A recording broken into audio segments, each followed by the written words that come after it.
خلاف فائل کی ہوئی تھی اور دوسری ہے 494 جو انہوں نے جو چلان منظور ہوا ہے اس آرڈر کے خلاف فائل کی ہوئی تھی، اور یہ چاہ رہے تھے کہ وہ آرڈر ہی غلط ہے اور جو ان کا ایک پہلے بھی موقف رہا ہے کہ یہ کیس جھوٹا ہے۔ آپ کے علم میں ہوگا کہ انہوں نے کچھ عرصہ پہلے ایک اس ایف آئی آر کو ختم کرنے کے لیے کاشمنٹ آف ایف آئی آر کی سی پی فائل کی تھی جو کہ ناقابل سماعت قرار دی تھی ہائی کورٹ نے، اور ہائی کورٹ نے کہا تھا آپ ٹرائل کورٹ سے جا کے ریمیڈی لیں، مگر ٹرائل کورٹ میں کوئی بریت کی درخواست جمع کرانے کے بجائے انہوں نے پھر ہائی کورٹ سے رجوع کیا انڈر اے ڈفرینٹ لا، اور انہوں نے کہا کہ جی یہ چلان منظوری کا آرڈر خراب ہے۔ تو اس لیے جب ہم نے کل ہائی لائٹ کیا جج صاحب کے سامنے کہ سر پہلے ہی ہائی کورٹ کی ڈویژنل بینچ کو کہہ چکی ہے کہ آپ اپنی ریمیڈی ٹرائل کورٹ کے پاس سیکھ کریں، تو ہائی کورٹ نے کہا کہ پہلے ہم یہ 493 کی مینٹینیبلٹی سنیں گے کہ کیا یہ قابل سماعت ہے بھی کہ نہیں، اور پھر ایم ایل او والی بات میں سنیں گے۔ اچھا، بہت اصرار تھا ملزم کے وکیل کا کہ جی آپ یہ چلان والی میری درخواست سن لیجئے، سارا مسئلہ ہی کلیئر ہو جائے گا، آپ کو ایم ایل او سننے کی ضرورت ہی نہیں پڑے گی، جس پہ بار بار کل ہائی کورٹ کے جج صاحب نے کہا تھا کہ بھائی پھر آپ یہ انڈرٹیکنگ دے دیں کہ اگر آپ کی چلان کی درخواست ڈسمس ہو گئی تو آپ ایم ایل او پریس نہیں کریں گے۔ اچھا، وہ انڈرٹیکنگ دینے سے بھی کافر رہے۔ خیر، لانگ سٹوری شارٹ، آج جب دلائل ہوئے مینٹینیبلٹی کے اوپر تو ملزم کے وکیل عدالت کو کنونس نہیں کر سکے کہ کیسے یہ درخواست قابل سماعت ہے، کیسے جب ان کے پاس بریت کی درخواست لگانے کا ایک آپشن ٹرائل کورٹ کے پاس ہے، ایک آلٹرنیٹو ریمیڈی کا آپشن ہے، تو وہ کیا 561A کے اندر ہائی کورٹ کی انہیرنٹ جوریسڈکشن کو انووک کر سکتے ہیں کہ نہیں۔ اور میں نے وہ تمام تر آرڈرز جج صاحب کے سامنے پراپر کرونالوجیکل آرڈر میں کہ جی جو پہلا سی کلاس چلان تھا وہ میری مرضی سے خارج نہیں ہوا تھا، وہ جج صاحب نے آرڈر کیا تھا، میجسٹریٹ صاحب نے، انہوں نے سی کلاس کا چلان منظور نہیں کیا تھا، انہوں نے اس آرڈر کو کہیں چیلنج نہیں کیا۔ اس کے بعد اس کیس میں تفتیشی اگر چینج ہوا تو وہ اے ڈی جی صاحب کا آرڈر تھا، اس آرڈر کو انہوں نے کہیں چیلنج نہیں کیا۔ اس کے بعد پھر چلان منظوری کا آرڈر آیا ہے، اور اس دوران ہائی کورٹ کی ایک سماعت ہوئی تھی ہماری دوسری سی پی میں جس نے بچی کو مائنر ڈکلیئر کیا تھا، اور ان تمام تناظر کے اندر یہ کنونس نہیں کر پائے کہ کسی بھی آفینس میں کوئی بھی دفعات جو لگی ہوئی کیس میں کسی میں بھی ملزم کو سزا نہیں ہوگی۔ ہائی کورٹ نے جج صاحب نے بڑا کلیئر سوال پوچھا، کہتے ہیں کہ جیسے مدعی نے کیس بیان کیا ہے اگر یہی حقائق ہیں تو آپ کے تمام تر ڈیفنس کے باوجود آپ کو یہ لگتا ہے کہ آپ کو کسی بھی آفینس میں سزا نہیں ہوگی؟ تو اس پہ ملزم کے وکیل نے کہا نہیں سر، ہم تو سب میں بری ہو جائیں گے۔ تو اس پہ اتنا مطمئن نہیں تھے جج صاحب، کیونکہ کچھ آفینسز اس میں ایسے ہیں جو کہ ٹرائل ہی ڈٹرمن کرے گا۔ تو خیر، عدالت نے فیصلہ کیا ہے کہ ان کی یہ اپلیکیشن ناقابل سماعت ہے، اس کو ڈسمس کر دیا گیا ہے، یہ مینٹینیبل ہی نہیں ہے، اور جو ہماری درخواست ان کی درخواست ہے ایم ایل او کے خلاف، اور ہم کہہ رہے ہیں کہ ایم ایل او کرا دیا جائے، اس پہ اب منڈے کو 11 بجے دلائل ہوں گے، تو وہ میٹر اس کے لیے ارجنٹ ہو گیا ہے۔ تو اس میں اب جو چلان ہے، چلان کی حیثیت 364 کے ساتھ رہے گی؟ دیکھیے، چلان میں آرڈر میں جتنی بھی دفعات منظور ہوئی تھی وہ آرڈر دیکھیں، چلان ہوگی سیکنڈری چیز، اب مین چیز ہے وہ آرڈر، جس آرڈر کے تحت چلان منظور ہوا ہے، جس آرڈر کے تحت جج صاحب نے کون کون سی دفعات منظور کی ہیں، وہ آرڈر اب ان فیلڈ میں ہے۔ یہ چاہ رہے تھے کہ وہ آرڈر چیلنج ہو اور وہ پورا پروسیس ریورس ہو، مگر اب وہ نہیں ہوا، اب وہ آرڈر ان فیلڈ ہے۔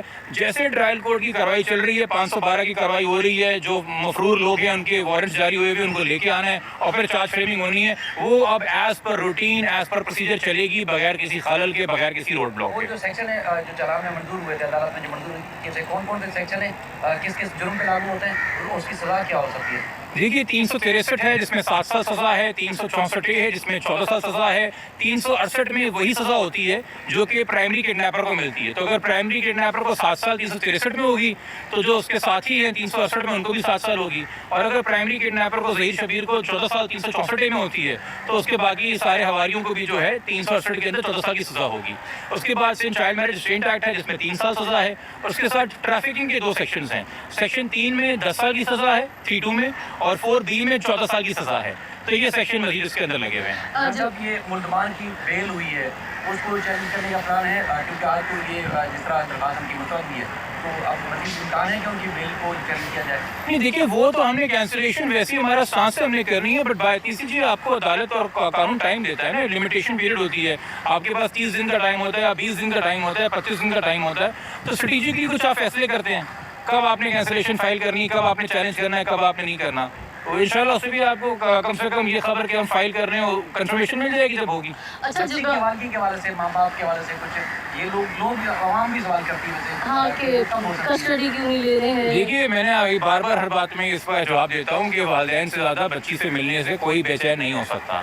اگر والدین کسی وجہ سے صبر شکر کیے ہوئے ہیں تو اس کی کوئی نہ کوئی وجہ ہوگی، آپ اس بات پہ کیوں نہیں دھیان دیتے ایک ماں ہے سگی، ایک سگا باپ ہے، یقینی طور کے اوپر، اور کچھ چیزیں جو قانونی اسٹریٹجیز ہوتی ہیں، میں لوگوں کے شک و شبہات یا لوگوں کو اطمینان دینے کے لیے اپنے کلائنٹ کے انٹرسٹ کے خلاف جا کے میڈیا پہ وہ باتیں نہیں کر سکتا.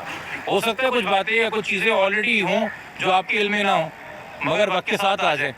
ہم نے تو کیس عدالت میں لڑنا ہے نا، پھر اس کے اوپر باقی رپورٹنگ ہے. بٹ وہ چیز بھی میں آپ کو اتنا انشور کر سکتا ہوں کہ بچی کی کسٹڈی ہو یا بچی سے ملنا ہو یا بچی کا ویلفیئر ہو، اس کے حوالے سے بھی کوئی بھی عدالتی فورم جو ہے وہ خالی نہیں چھوڑا جا رہا، اور انشاءاللہ وہاں پہ بھی آپ کو بہت جلد ایک اچھی خبر ملے گی. اچھا جیوان صاحب، یہ جو ابھی انہوں نے ان کی درخواست ڈسمس کی ہے کہ اب چالان جھوکا تو ویسے ہی رہے گا، اور اب ان کی جو ضمانتیں ہوئی ہیں اور جو یہ گواہان وغیرہ باہر پھر ہیں، تو کبھی امکان ہے کہ ابھی ان لوگوں کو دوبارہ گرفتار کیا جائے؟ نہیں، گرفتاری کرنے کا تو امکان پہ میں کوئی امید نہیں ہے، چونکہ میں سندھ پولیس سے بالکل مایوس ہوں اس کیس میں.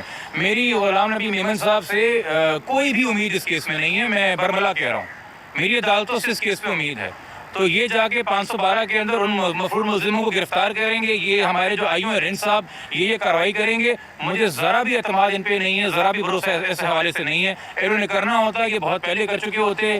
ان مفرور ملزموں میں سے کئی سارے ملزم ایسے ہیں جو اسی سندھ پولیس کی حرکتوں کی وجہ سے ریمانڈ اسٹیج کے اوپر ڈسچارج ہوئے تھے، ان کو فارغ کر دیا تھا. آج آپ کہہ رہے ہیں وہ مفرور ہے. اسی صوبے کا آئی جی کہہ رہا تھا اس کیس کو دفن کرتے ہیں، اس میں بات کرنے کو کچھ نہیں رہا ہے. آج عدالتیں کہہ رہی ہیں کہ کیس چلے گا، چلان کا آرڈر صحیح منظور ہوا ہے. کہ تمام جو آرڈرز آتے ہیں یہ یاد دلاتے ہیں سندھ پولیس کو ان کی خامیاں، ان کی غلطیاں، ان کی کوتاہیاں، ان کی لاپرواہیاں، ان کی جلد بازی، ان کی اجرت پسندی، ان کی غفلت جو انہوں نے اس کیس میں برتی ہے، وہ بدنیتی کی وجہ سے ہو یا وہ غفلت کی وجہ سے ہو. پر یہ تمام آرڈرز بار بار یاد دلا رہے ہیں. تو میری جو امید نہیں ہے، کل کو ہو سکتا ہے کہ کورٹ ان کو اشتہاری ڈکلیئر کر دے اور ان مفرور لوگوں کے ایسٹ فریز کر دے، تو شاید وہ عدالت آ جائیں. آپ کے ظہیر اور شبیر کو بھی جو دیکھیے نا، آپ تو اس کو ہم تو دیکھتے تھے وہ بارات میں آتا تھا، پولیس پروٹوکول میں آتا تھا. بالکل.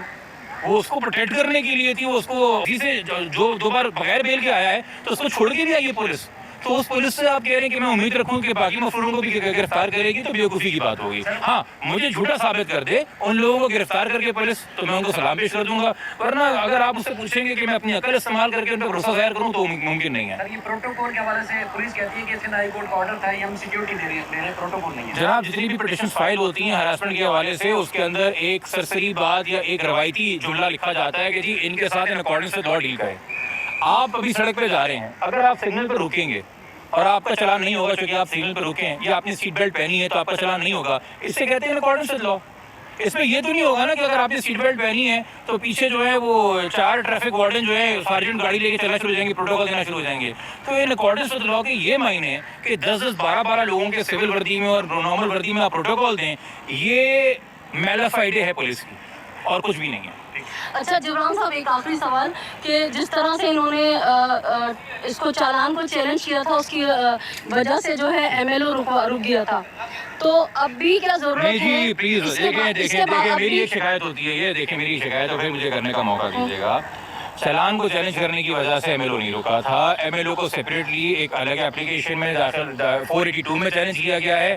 چالان کو ایک الگ اپلیکیشن 493 میں چیلنج کیا گیا ہے. 493 آج ڈسمس ہو گئی ہے، 482 کے اوپر منڈے کو سماعت ہوگی. یہ 2 الگ الگ باتیں ہیں. ایک ہے کہ جی یہ مخصوص ایویڈنس ضروری ہے کہ نہیں ہے انویسٹیگیشن کے لیے. ایک کیس ہے کہ کیا پورا کیس ہی فلاڈ ہے کہ نہیں ہے. ہو سکتا ہے ہائی کورٹ کہے کہ جی پورا کیس فلاڈ ہے، مگر ایم ایل او کے حوالے سے کہتے ہیں کہ ایویڈنس ضروری نہیں ہے. میں تو نہیں ہوتا نا 3 دن پہلے منڈے سے پہلے ہائی کورٹ کے فیصلے آپ کو پڑھ کے سناؤں گا، تو جج صاحب سنیں گے اور پھر رائے قائم کریں گے. بٹ وہ ان کا الگ گراؤنڈ ہے، وہ الگ چیز آ رہی ہوگی. ٹھیک ہے جی.